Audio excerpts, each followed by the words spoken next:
On November 3, 1886, Lars Eriksson dragged the last of his belongings out of the boarding house on Billings's main street and stood in 7 inches of new snow with $43, a broadaxe, 2 wool blankets, and an opinion about heat that nobody in Yellowstone County wanted to hear. The temperature was already 11 degrees below zero at 2:30 in the afternoon. By nightfall, it would drop to 26 below.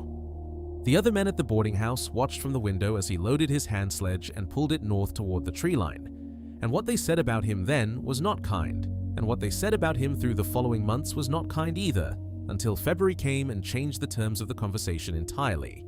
Lars Eriksson had arrived in Montana Territory 8 months earlier from the Dalarna region of central Sweden, where his family had cut timber and burned charcoal for 4 generations in a landscape that could kill a man who underestimated it just as efficiently as any Montana winter.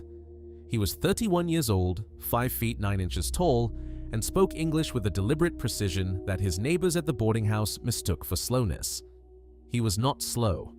He was translating not just words but entire systems of understanding from one world to another, and the translation he was working on that November, the one that caused him to be laughed out of the boarding house when he described it at supper 3 weeks earlier, concerned the fundamental question of where heat lives and how you keep it from leaving. The argument at the boarding house had started simply enough.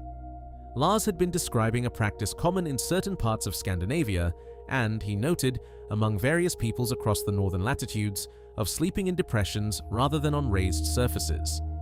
Not mere beds set low to the floor, but actual pits, recesses cut 18 to 24 inches into the earth beneath a structure's floor, framed with timber, lined with materials that held warmth, and covered when not in use. The principle, as Lars explained it over salt pork and boiled potatoes in September, was as straightforward as it was counterintuitive to men raised in the American tradition of building upward and outward. Heat rises. Everyone in Montana Territory knew that. What they did not sufficiently consider, Lars argued, was that cold falls, and that a man sleeping at floor level in a drafty cabin was sleeping in the coldest layer of air in the room, while the warmth he was paying dearly for in firewood floated uselessly above his head and leaked through whatever gaps existed in the roof and upper walls. A sleeping pit put the body below the floor level. It put the body in the Earth's own embrace, where ground temperature at that depth ran between 45 and 52 degrees Fahrenheit, regardless of what the air above was doing. It created a pocket of captured warmth that a much smaller fire could maintain through a much longer night. Edmund Greer, who had been wintering in Montana since 1873 and had survived temperatures that killed younger men, had to put his fork down and looked at Lars with the particular expression of a man who has decided to be patient with someone who does not yet understand the terms of the country he has entered. Greer was 54 years old, built like a nail keg, and had genuine authority in these matters. He said, without particular unkindness, that sleeping in a hole in the ground was what you did when you were dead, not when you were trying to avoid it. He said the ground in Montana froze solid to a depth that would make any such excavation impossible before November, that the moisture problems alone would rot a man's bedding inside a fortnight, and that the whole idea sounded like something you'd tell children to keep them from sleeping in the good bed. The other men laughed. Lars nodded carefully, almost as if filing Greer's objections in a particular drawer for later reference, and said he expected the results would be instructive. That was the phrase that finished his welcome at the boarding house. Not anger, not argument, just that quiet, certain, "The results will be instructive," delivered in accented English while he carved a piece of salt pork with evident concentration. He was asked to find other accommodation within the week. He found it eventually in the form of 160 acres of creek bottom land 4 miles north of town that a previous claimant had abandoned after one winter, which should have told Lars something, and which Lars took as the universe presenting him with a construction site. The cabin he built through October was unremarkable by frontier standards, 16 by 18 feet, so-hewn log walls chinked with a mixture of clay and dry grass, a single window on the south face, a door hung on leather hinges. He used a total of 11 cords of timber in the construction, working alone except for 3 days when a crow man named Plenty Birds, who lived 2 miles further up the creek and found Lars's industriousness mildly entertaining, helped him raise the roof beams in exchange for a steel axe head that Lars had brought from Dalarna and had decided he could spare. The cabin was finished to rough standard by October 21st. At that point, most men would have stopped. Lars was just beginning. What he did next was, by any external observation, to ruin the floor he had just laid. He pulled up the puncheon boards on the east half of the cabin's interior, set them carefully aside, and began to dig. Oh, the pits he excavated were not random. He had planned them with a precision that took into account his own body dimensions — he was 5 feet 9 as noted — and the ergonomics of entering and exiting them in the dark, in extreme cold, wearing the heavy wool and leather that constituted winter sleeping clothes in 1886. Each pit was 6 feet 2 inches long. Each was 30 inches wide. Each was 22 inches deep enough to put his sleeping body a full 8 inches below floor level when he lay flat, which meant 8 inches below the stratum of air that communicated directly with the drafts and gaps of the cabin walls. He dug 3 of them, side by side, separated by earthen walls 8 inches thick that would serve as both structural support and thermal mass. The total excavation displaced approximately 2 tons of earth, one which he moved in a borrowed wagon and deposited along the north wall of the cabin to serve as additional wind baffling. Nothing was wasted. The mathematics of the situation would not allow waste. If you appreciate stories like this, stories about ordinary people who solved extraordinary problems through careful thinking and methodical work, and whose solutions quietly shaped the world around them, this channel exists to find and preserve those stories before they disappear entirely. Please consider subscribing. These accounts take considerable time to research and reconstruct, and every subscriber makes the next story possible. The pit walls, Lars lined with a double layer of split cedar he had hauled from the Rimrock country 15 miles to the east, 12 trips with the hand sledge over 3 weeks, all because he had no horse yet and would not acquire one until spring. Cedar was not the obvious choice. Oak or elm would have been structurally superior, but cedar resisted moisture transfer, which addressed Edmund Greer's objection about bedding rot more directly than Lars had bothered to explain at the boarding house supper table. The cedar created a vapor barrier of sorts, imperfect certainly, but sufficient. On top of the cedar, he laid a 2-inch thickness of dry grass packed tightly enough to serve as insulation, then a layer of cured elk hide he had traded for with plenty birds, then his 2 wool blankets. The total insulative layering between his body and the earth floor of the pit amounted to approximately 4.5 inches of material with genuine thermal resistance. The lids for the pits, hinged wooden covers, on 3/4-inch puncheon boards, each sealed at the edges with a bead of tallow, could be lowered from inside the pit or raised from outside, and when closed, they were effectively invisible. The repaired floor looked to a casual observer like any other frontier cabin floor. You would not know what lay beneath it unless you knew to look. Håkon Svensson, who was no relation to Lars despite the shared Scandinavian origin, Håkon was Norwegian and made this distinction with some heat when the subject arose, came by on October 29th to see what the strange Swede was actually building out there, having heard second-hand accounts that he found difficult to credit. Håkon was 43, had been in Montana 4 years, home and had spent 2 of those winters in a state of genuine suffering inside a poorly heated soddy before learning enough to construct a more effective dwelling. He understood winter. He walked around the cabin, looked at the reinforced north wall with its banked earth, examined the south-facing window placement, and then came inside and stood on the floor and said nothing for a long moment. Then he said, "You are sleeping in the ground like a badger." Lars said he was sleeping below the cold air layer, which was a different thing. Håkon said he did not see the difference. Lars said the difference would be apparent by February. Håkon said he hoped Lars survived until February to observe it, and left, and told 3 people in town what he had seen.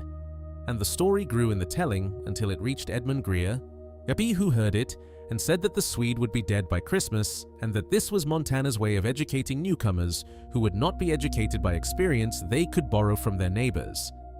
The first snow of consequence came on November 9th, 14 inches overnight, with a wind that pushed it into drifts against every north-facing surface in the territory.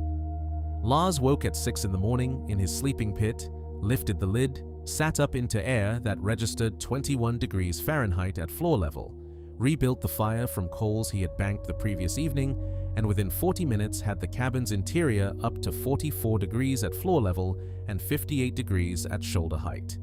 He ate oatmeal. He checked his firewood supply, which was stacked within the cabin's enclosed entry shed, so accessible without going outside. He made notes in a small leather journal he had brought from Sweden: temperatures, wind conditions, fuel consumption, with the methodical data collection habit of a man who understood that observation without record was simply watching. The notes from that morning recorded that he had burned 3/4 of a cord of firewood in the previous 6 days of cold weather. His neighbors, by comparison, were burning through a cord every 2 days in their conventionally built cabins, a fact he would learn in March when several of them, running short of wood, came to see if he had any to spare. He did. He had prepared for that too.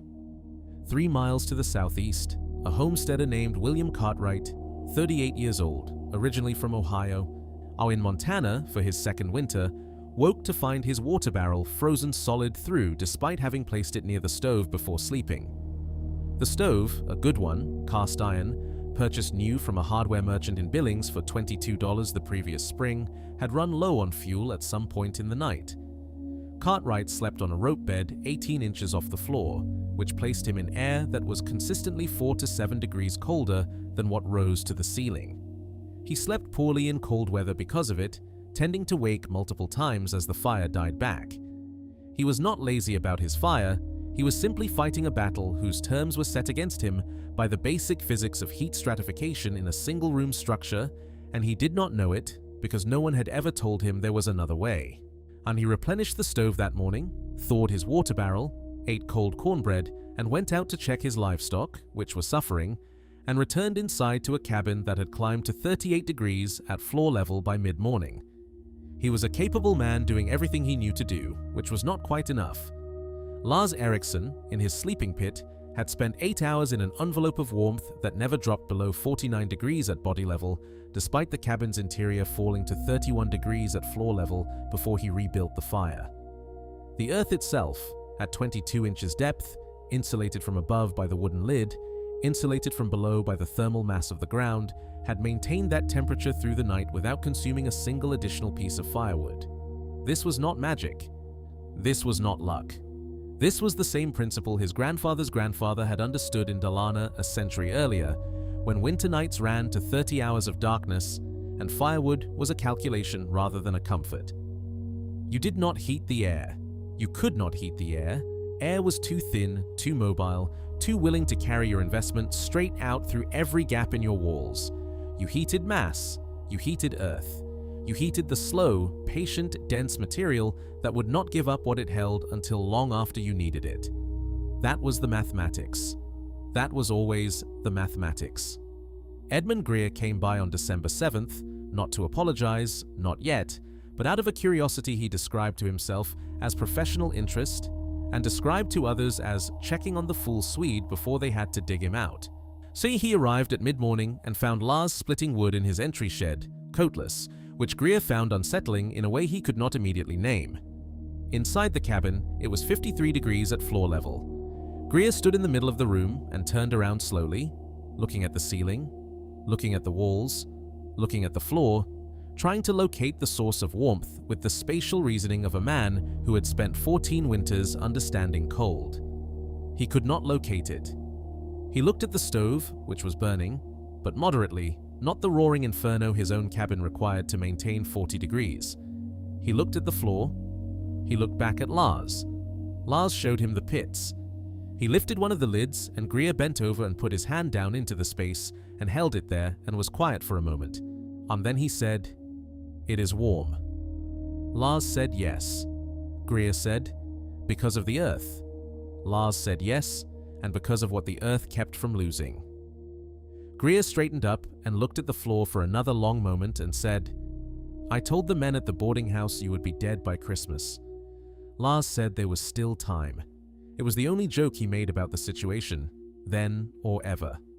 If these stories matter to you, these records of people who solved real problems in hard places and whose names have mostly dissolved into the history of the land they worked, please subscribe to this channel and share it with people who still value practical knowledge. The algorithm does not naturally surface this kind of material. You are the mechanism by which it spreads. which is, as it happens, exactly how knowledge spread on the frontier. The winter of 1886 to 1887 is remembered in Montana history as the Winter of Death, and not casually. The recorded low at Fort McGinnis on January 9, 1887, was 63 degrees below 0 Fahrenheit, and while individual station readings varied across the territory, temperatures below 40 below were sustained for periods of 12 to 16 consecutive days across much of Yellowstone County. Cattle died by the tens of thousands. Some estimates place the mortality at 60 to 90% of the territory's bovine population. Men died too. A sheepherder named Thomas Adair froze to death 3 miles from his own cabin on January 11th, close enough that searchers could see the structure from where they found his body. Yet his stove had gone cold, and he had gone out for more wood from his external pile, and the cold had taken him before he made it back.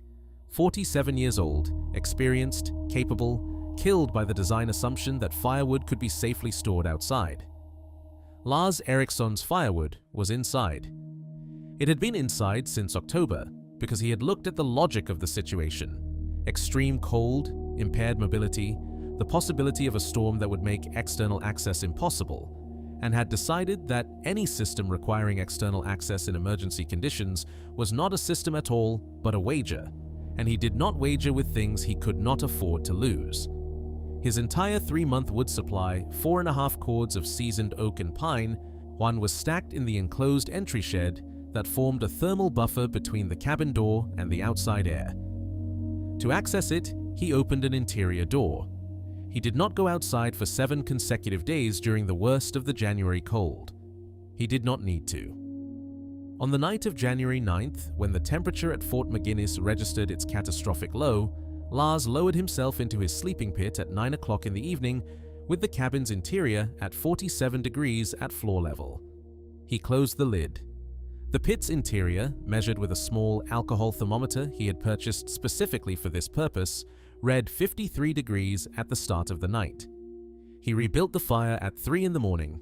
His internal clock was reliable in this regard, trained by years of tending charcoal burns that required regular attention, and found the cabin at 29 degrees at floor level. The pit, when he opened the lid and measured, read 46 degrees.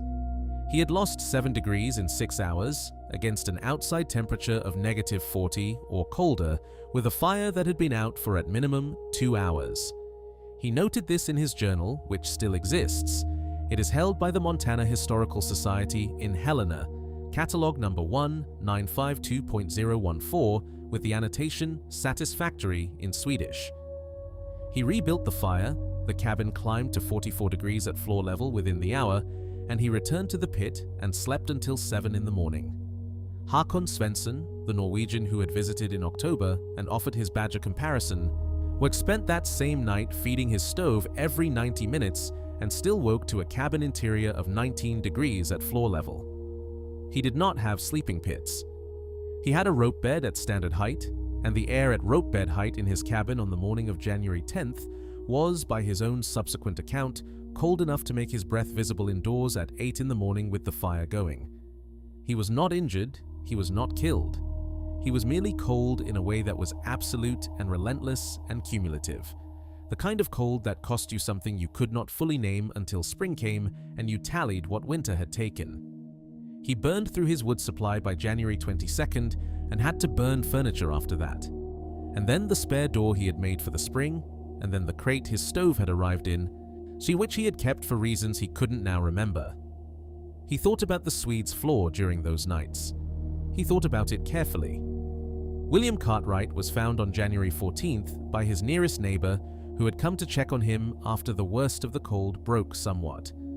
Cartwright was alive but severely frostbitten on both hands and his right foot, having made the same miscalculation as Thomas Adair, going outside for wood in conditions that did not tolerate human exposure, even briefly, and having made it back inside, barely, before losing consciousness.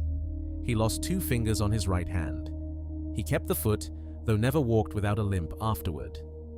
The Billings Gazette noted his condition briefly in its January 19th edition, in a column recording the winter's casualties with the matter-of-fact terseness of a territory that had learned not to editorialize about what the climate did to people. Cartwright recovered. He also, by the following October, had sleeping pits in his rebuilt cabin. He did not make a great announcement of this. He simply dug them, following what he understood of the method from Hakon Svensson, who had followed what he understood of it from Lars Eriksson, who had gotten it from 2 centuries of Swedish winter knowledge and the hard permission that loneliness grants a man to think carefully about his own survival. This is how knowledge moves on the frontier. Not in newspapers or lecture halls or agricultural bulletins, though those came later. It moves through the eyes of men who stood in a warm cabin in January and understood, say without needing it, explained further, that something different was happening here, and that different, in this case, meant alive. It moves through hands that remember the feeling of warmth in a pit at 3 in the morning when the cabin above has fallen to 29 degrees. It moves through the particular silence of a man who said you'd be dead by Christmas and found you splitting wood without a coat in your entry shed on a December morning, and could not find anything to say that the temperature hadn't already said more clearly. Edmund Greer came back in February. He came back with his son-in-law, a 24-year-old named Henry Pallister, who had arrived from Kansas the previous spring, and who Greer had quietly decided needed to see this before he built his claim cabin in the spring. Greer walked Pallister through the entry shed, where he showed him how it buffered the temperature between outside and inside, walked him around the north wall with its banked earth, brought him inside and showed him the pits, lifted the lids, and had him put his hands down into the space and hold them there. Pallister said, "It is genuinely warm in there." Greer said, "Yes." Pallister said, "Why does that work?" Greer said, with some precision, "Because the earth holds what it has." He had worked it out for himself, the principle, in the weeks since his December visit, and he had it right. Lars, who was listening from near the stove, said nothing. He let Greer have the explanation. It was a generous thing, and characteristic of him. The knowledge was more important than the credit. It always had been. Please, if you are still with us at this point in the story, and if you find value in recovering these accounts of practical ingenuity from the people who built this country from the ground up, quite literally in this case, consider subscribing to this channel and leaving a comment about which aspect of this story you found most useful or most surprising.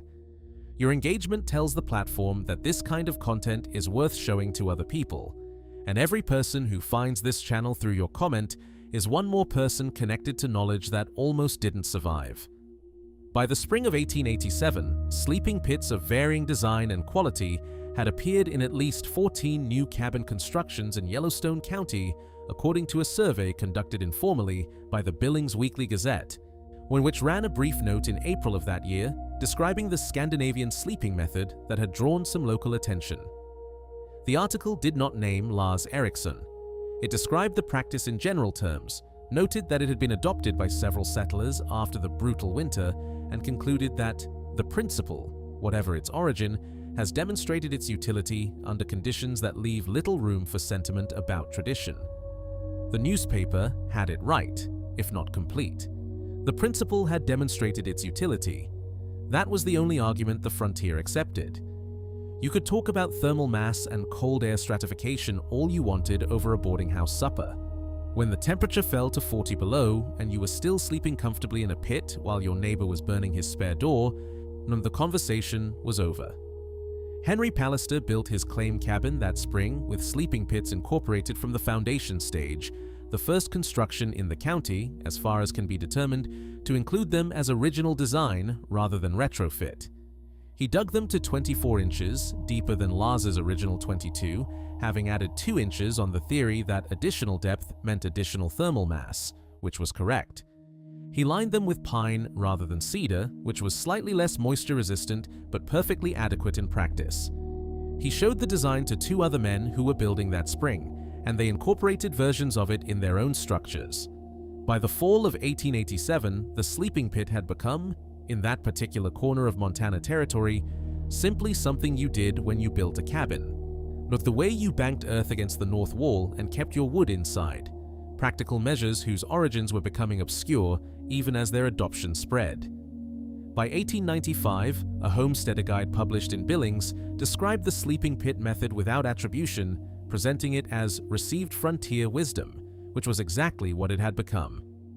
Lars Eriksson proved up his claim in 1890, having demonstrated continuous improvement and cultivation as required by the Homestead Act. He sold the property in 1893 to a family newly arrived from Minnesota and moved north into the Judith Basin, where he ranched with modest success for the remainder of his active life. The cabin he built in 1886 stood until 1931, when a fire of undetermined origin destroyed it, along with several other structures on the property. The Billings Gazette ran a brief notice of the fire. It did not mention the sleeping pits, or the winter of 1886, or the Swedish immigrant who had been laughed out of a boarding house for describing a method that kept him alive in the worst winter Montana Territory had recorded and eventually became standard practice in the region. His obituary, published in the Great Falls Tribune on March 14, 1921, described him as a long-time resident, cattle rancher, and respected member of the Judith Basin community. It mentioned that he had emigrated from Sweden in 1886. It did not mention what he had done that first winter or the people who had lived more warmly because of it on the 14 cabin floors across Yellowstone County, with pits dug into them because a 31-year-old man had stood in 7 inches of snow with $43 and a theory and had been right. The sleeping pit, as a distinct architectural feature, largely disappeared from Montana homestead construction after the 1910s, as improved stoves, better insulated materials, and increasingly sophisticated cabin designs made the temperature differential between floor level and sleeping level less acute and less deadly. The problem Lars had solved with earth and cedar and 22 inches of depth was solved in later decades by other means, by storm doors and insulated floors and central heating, but the principle underlying his solution never became obsolete, because physics does not become obsolete. Thermal mass still stores heat. The Earth at depth still maintains a stable temperature regardless of surface conditions. Cold air still falls to the floor while warmth rises uselessly to the ceiling. These are not historical facts. These are permanent facts that happen to have a history, and that history includes a Swedish immigrant who understood them well enough to sleep comfortably at 46 degrees in a pit, while the worst winter in Montana Territory's recorded history tried its level best to prove him wrong. It did not prove him wrong. It proved him right, in the way that frontier winters always proved things, absolutely, irrevocably, and in temperatures that left no room for anything except what was true. That is all the frontier ever was in the end. A place where theory met reality at 60 below, and one of them survived, and it was not always theory.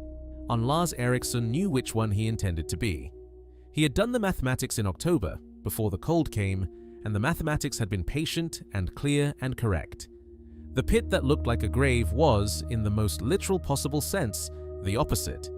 It was a place where a man laid down in the earth's warmth, and the earth kept him through the longest nights of the worst winter anyone then living in Montana Territory had seen or would see again for many years. And in the morning he rose and rebuilt his fire and ate his oatmeal and made his notes and went back to the work of surviving, which he was, by then, exceedingly good at.